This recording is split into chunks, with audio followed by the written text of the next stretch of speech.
भाग्यश्री स्वागत करते तुम्हा सगळ्यांचं पुन्हा एका आपल्या नवीन व्हिडिओमध्ये। आणि आजच्या व्हिडिओची सुरुवात जी आहे ती एकदम संध्याकाळी केलेली आहे।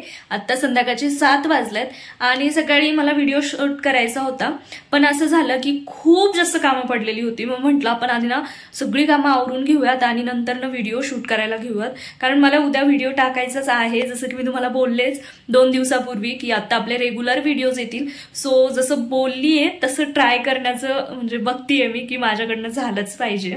त्यामुळे मग असं ठरवलं की पहिले ना आपण सगळी कामं आवरून घेऊयात आणि नंतर ना व्हिडिओ बनवूयात। तर त्यामुळे म्हणून मग ना आता जस्ट सगळं मधनं मी फ्री झाली आहे। आता फक्त फरशी पुसायची राहिली। एकदा फरशी पुसून झाली की त्यानंतर ना मग बाकी जे आहे संध्याकाळचं ते करेल। आज खूप जास्त उशीर झालाय कारण पूर्ण दिवस जे आहे ते आम्ही पूर्ण काम केलेलं आहे। तर मग चला आता व्हिडिओ तुम्ही असंच कंटिन्यू करा। त्यानंतर मला फरशी पुसायची, मग नंतर ना कपडे जे आहे त्याच्या घड्या मारून कपडे ठेवेल आणि बाहेर सुद्धा जायचंय।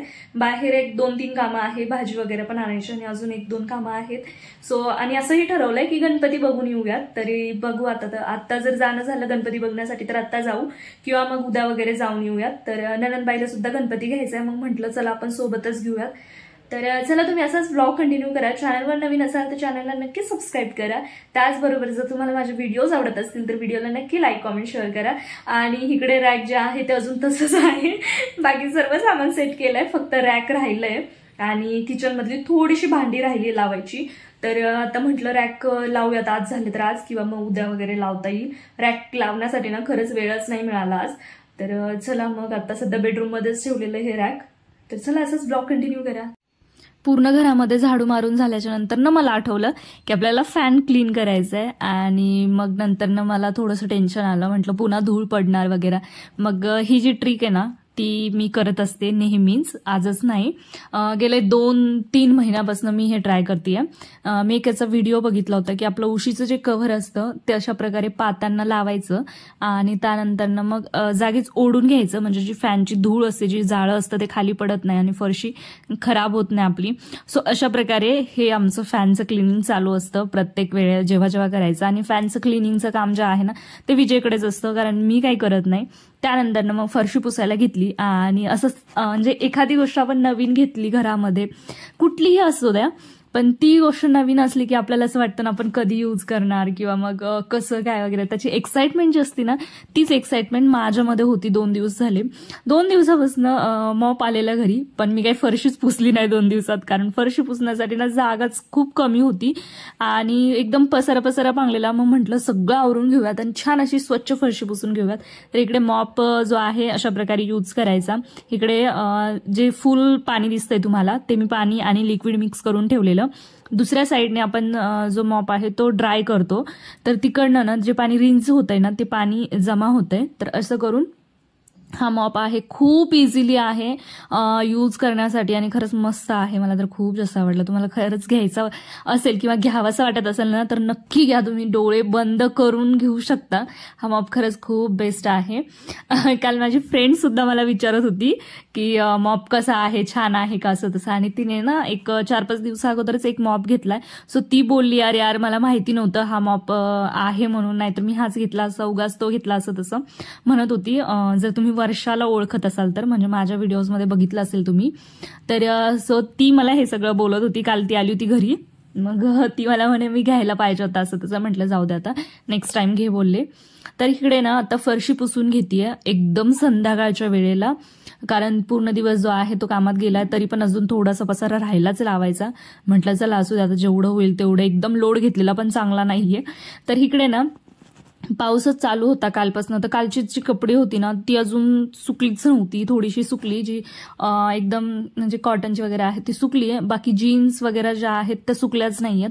सो मग अशा प्रकारे या पॅन्ट ज्या आहेत त्या तशाच ठेवल्यात आणि नंतर ना जे बाकी कपडे होते ते काढून घेतले, कारण कपडे सुकले नाहीये ना, त्याचं मला खूप टेन्शन आलं होतं. म्हटलं आता काय करू, आणि फॅन खाली टाकायला तर नको वाटत होतं. म्हटलं चला जाऊ द्या, असू द्या. परत मग मी घरामध्ये घेऊन गेले कपडे, आणि जे काही ओले राहिले होते ना ते पुन्हा आणून बाहेर गॅलरीमध्ये वाळायला टाकले. तर आता आज काही कपडे धुतलेच नाही कारण मग म्हटलं हेच कपडे वाळले नाहीयेत तर बाकी कपडे कुठे टाकणार ना एक्स्ट्राचे. त्यामुळे मग आज काही कपडे धुतले नाही एक्स्ट्राचे, जे लागणार होते दुसऱ्या दिवशी, सो ते कपडे धुवून घेतलेत. आता इथे कपड्यांच्या घड्या मारतीये. कपड्यांच्या घड्या मारायचं म्हटलं ना तर मला जरा कंटाळाच येतो, पहिल्यापासूनच ते माझं आहे, पण तरी आता करायला तर लागतं. आणि आधीच असं झालं की पूर्ण घर स्वच्छ करून घेतले ना तर मला खूप मस्त आणि फ्रेश फील होत होतं. म्हटलं चला हरकत नाही, एवढं काम आपण रेंगाळत कशाला ठेवायचं ना, पहिले कपड्यांच्या घड्या मारून घेऊयात म्हणजे अजून छान वाटेल. आणि कपड्यांच्या घड्या मारल्या की फ्रेश होऊन लगेच जायचंय भाजी वगैरे घेण्यासाठी. तर अजून 1-2 कामं आहेत, म्हटलं गणपतीच्या डेकोरेशनचं पण बघून घेऊयात काय मिळतंय कसं मिळतंय. तर आज जस्ट आम्ही चौकशी करणार की कितीला आहे वगैरे, आणि त्यानंतर ना मग उद्या जाऊन आम्हाला गणपती प्लस डेकोरेशनचं जे काही सामान आहे ते आणायचं आहे. आताच ननंदबाईंचा कॉल येऊन गेला की त्या बोलल्या ठीक आहे आपण येऊयात. तर मग म्हटलं चला ठीक आहे उद्या घेऊन जाऊ, म्हणजे उद्या घेऊन टाकूयात गणपती वगैरे. तर बघूत आता मी तुमच्यासोबत शेअर करेलच मी कुठला गणपती घेईल वगैरे, ते तुम्हाला उद्याच्या व्हिडिओमध्ये बघायला मिळेलच. आणि इकडे कपड्यांच्या घड्या मारत मारत ना आमच्या दोघांच्या ज्या गप्पा आहेत त्या चालूच होत्या. मग गप्पा मारत मारत छान अशा कपड्यांच्या घड्या सुद्धा घालून झाल्यात. आणि नंतर ना मग खाली जाऊन भाजी मार्केटमधनं भाजी वगैरे घेऊन आले. ते काही तुमच्यासोबत शेअर केलं नाही कारण मी मोबाईल घेऊनच नव्हती गेली, मोबाईल विसरले होते ऍक्च्युली घरीच, त्यामुळे मग मी ते काही शूट केलंच नाही. आणि घरी आल्याच्या नंतर म्हटलं चला आता आपण शूट करूयात. भाजीला जास्त काही घेऊन नाही आले, एवढं जेवढं दिसतंय तुमच्यासमोर तेवढंच घेऊन आली आहे. हां, माझा फेवरेट मुळा घेऊन आली आहे मी. मला खूप दिवसानंतर मुळा दिसला पुन्हा एकदा, मग म्हटलं चला आता पुन्हा आपण मुळा घेऊन टाकूयात. तर इकडे ना मी पालक जो आणला होता त्याची मला भाजी बनवायची होती, कारण साहेबांची ऑर्डर होती की मस्त अशी पालकाची हाटून भाजी बनव म्हणे आणि छान अशा कडक चपाती बनव. म्हटलं ठीक आहे चला आपण बनवूयात. आणि आज खूप लेट झालं होतं स्वयंपाकासाठी. आय थिंक मला असं वाटतं 8:30-9:45 मी स्वयंपाकाला लागलेली. तर इथे मी जेवढा पालक पाहिजे होता मला भाजीसाठी तेवढाच पालक निवडणार, बाकी जो आहे तो नंतर निवडेल. अगोदर स्वयंपाक करून घेते कारण दोघांना पण खूप जास्त भूक लागलेली आणि आम्ही दुपारी 2ला जेवण केलं होतं. त्यानंतर ना आम्ही काही खाल्लंच नाहीये आणि संध्याकाळचा चहा झालेला फक्त. तर आता इथे पटकन पालकची भाजी बनवून घेते आणि तोवर मग विजयला म्हटलं हे जे काय भाजीचं काम आहे ना आता ते तू कर मी पटकन स्वयंपाक बनवून घेते. सो मला इथे विजय जी भाजी आहे ती निवडून देतोय, कारण मला जी टोकरीमध्ये भाजी टाकलेली आहे ती स्वच्छ धुवून घ्यायची आहे, सुकून नंतर ना तिला ठेवून द्यायचं. मग बाकी त्यामध्ये उरतच फक्त ते पालक, तर मग पालक मी नंतर निवडेल कारण ते पालक निवडायला काही विजयला जमणार नाही. त्यामुळे मग जे काम विजयला जमतंय ते मी विजयला देत असते दरवेळेस, असं असतं माझं. हां, पण ते पण विजयच्या मूडवरती असतं की मग मूड असेल तर मग करणार, किंवा मूड नसेल ना तर म्हणणार मी नाही करत तूच कर. मग हे असं चालूच असतं आमचं. आणि छान वाटतं केव्हा तरी असं विजय हेल्प करतो वगैरे ना, त्या गोष्टी खूप चांगल्या वाटतात.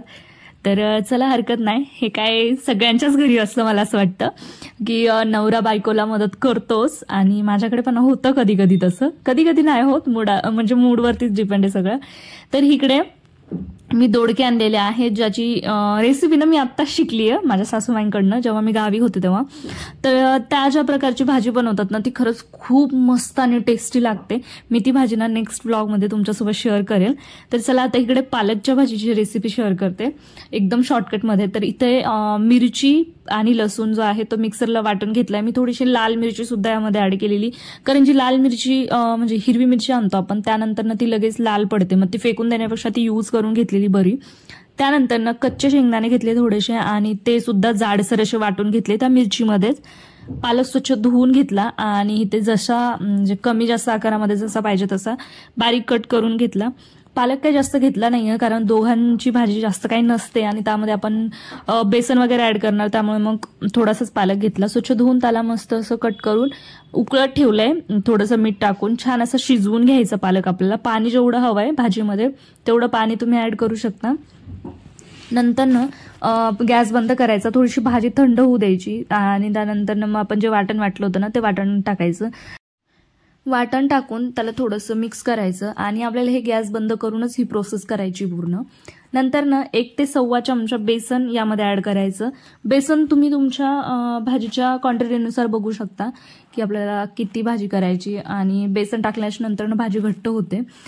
तर मग त्यामुळे बेसन टाकायचं, आणि बेसन टाकल्याच्या नंतरनं ह्याला मस्त असं हटवून घ्यायचं. याचे जे लम्स आहेत बेसनाचे ते राहिले नाही पाहिजे बिलकुल.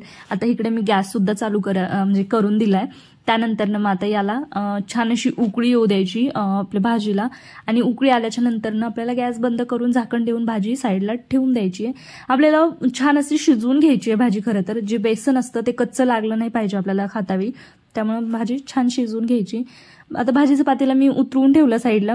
त्यानंतर तडका देण्यासाठी तडका पॅन घेतलाय. थोडंसं तेल टाकण्याच्या ऐवजी माझ्याकडनं जास्तच तेल पडलं, सो मी ते तेल थोडंसं कमी केलं, आणि टाकल्याच्या नंतर मला लक्षात आलं की अरे आपल्याकडनं तेल खूप जास्त पडलं. मग ते कमी केलं. त्यानंतर खुडलेला लसूण जो आहे तो टाकला तेलामध्ये. छान असा खरपूस त्याला म्हणजे ब्राउनिश कलर येऊ द्यायचा, आणि त्यानंतर मग अशा प्रकारे तडका टाकून लगेच झाकण ठेवून द्यायचं पातेल्यावरती. ते झाकण 5 मिनिट आपल्याला उघडायचं नाहीये, तसंच ठेवायचं, म्हणजे तडक्याचा जो वास आहे तो आपल्या भाजीला लागेल आणि भाजी एकदम टेस्टी लागेल. त्यानंतरनं थोडंसं म्हणजे मी अशी करते, भाजी घेते थोडीशी, नंतरनं जो तडका पॅन आहे त्याच्यामध्ये टाकून जे तडका पॅनला तेल असतं ते काढण्यासाठी ही प्रोसेस करते मी. तुम्ही बघितलीच असेल. तर कुणी कुणी ना डायरेक्ट तडका पॅन जो आहे तो भाजीत बुडवतं. मीही तसं करते, पण केव्हा केव्हा करते, केव्हा नाही करत. नंतर मग भाजी झाली की लगेच चपाती बनवायला घेतली, आणि साहेबांना कडक चपाती खाण्याची इच्छा झाली होती. मग म्हटलं चला आपण इच्छा पूर्ण करूयात ती. तर छान अशी कडक चपाती बनवून देते. एरवी जर कडक चपाती बनवायची झाली तर मग तुपातली वगैरे बनवते, पण मग आत्ता पालेभाजी होती, म्हटलं मग नको, आपण त्याच्याबरोबर तुपाची चपाती नाही टेस्टी लागणार, त्यामुळे मग तेलाची चपाती बनवायला घेतली आहे. अगदी 3 ते 4 चपातीचं पीठ भिजवून 3 ते 4 चपाती होईल एवढ्या चपात्याच बनवायच्यात. नंतर मी माझ्यासाठी भाकरी बनवणार आहे, कारण पालेभाजी म्हटलं तर मला ना भाकरी खूप जास्त आवडते. अगोदर मला ज्वारीची भाकर बिलकुल आवडत नव्हते, पण तुम्ही माझे जर रेग्युलर व्लॉग्स बघत असताल तर मी तुमच्यासोबत नक्की शेअर केलं होतं की मी आता रेग्युलर रात्री जे आहे ज्वारीची भाकर खातीये. तेव्हापासून मला खूप सवय झाली ज्वारीची भाकरी खाण्यासाठी. मग आता कुठलीही भाजी असली ना तरी मला ज्वारीची भाकर लागते, म्हणजे लागतेच, मला आवडते. तर आता इकडे ताट रेडी आहे विजेचं, सो विजेला वाढून देते आणि बाकी चपाती भाकरी बनवून घेते. तर आज पूर्ण चपाती बनवून झाल्याच्या नंतर ना मी माझ्यासाठी ना एक भाकरी बनवतीये. आणि मला बाजरीची भाकर सुद्धा खूप जास्त आवडते. ज्वारीची नव्हते आवडत, पण आता खायला लागले. ते असतं ना एखाद्या गोष्टीची आपल्याला सवय होऊन गेली की आपल्याला ती गोष्ट काहीच वाटत नाही करायला किंवा खाण्यासाठी वगैरे. सो माझ्यासोबत तसं झालं. ज्वारीची भाकरी खाण्याचा खूप कंटाळा होता, पण आता खूप जास्त आवडायला लागले. गावी गेले म्हणून सवय मोडली होती, पण आता इकडे आले, पुन्हा चालू केली भाकरी, आणि आता पुन्हा थोडंसं लक्ष द्यायचं डाएटकडे. आता हे एकदा सामानचं पूर्ण व्यवस्थित झालं ना की एक्सरसाइज वगैरे सुद्धा चालू करणार आहे. बघूयात आता काय होतं काय नाही. तर आता भाकरी छान भाजून घ्यायची. मी ना पहिले गॅसवरती भाकरी भाजून घेत होते एका साईडने, पण जेव्हापासून कळालं की जो गॅस असतो तो आपल्यासाठी हानिकारक असतो तेव्हापासून ना मी डायरेक्ट तव्यावरतीच भाकरी भाजते, आणि शक्यतो अवॉइड करते गॅसवरती काहीही भाजण्याचं. पहिले कांदा वगैरे सर्व भाजत होते, बट आता अवॉइड करते. जे काय असेल ते लोखंडाच्या कढईमध्ये मसाले भाजून घेते आणि भाकरी अशा प्रकारेच तव्यावरती भाजून घेते. आता इकडे छान असं जेवण करते पहिलं तर, कारण खूप भूक लागलेली आहे, आणि त्यात हे असं जेवण वाव मज्जाच येऊन जाते, असं होऊन जातं. जेवण झालं, छान भांडी वगैरे स्वच्छ करून घेतली, आणि किचनवरती ना एका साईडला खूप जास्त पसारा पडलेला आहे, सो तो मी उद्या आवरेल, त्याकडे दुर्लक्ष करा. तर चला हा व्हिडिओ मी इथेच एंड करते. भेटूयात आपण अशाच एका नवीन आणि इंटरेस्टिंग व्हिडिओमध्ये. तोपर्यंत स्वतःची काळजी घ्या अँड बाय.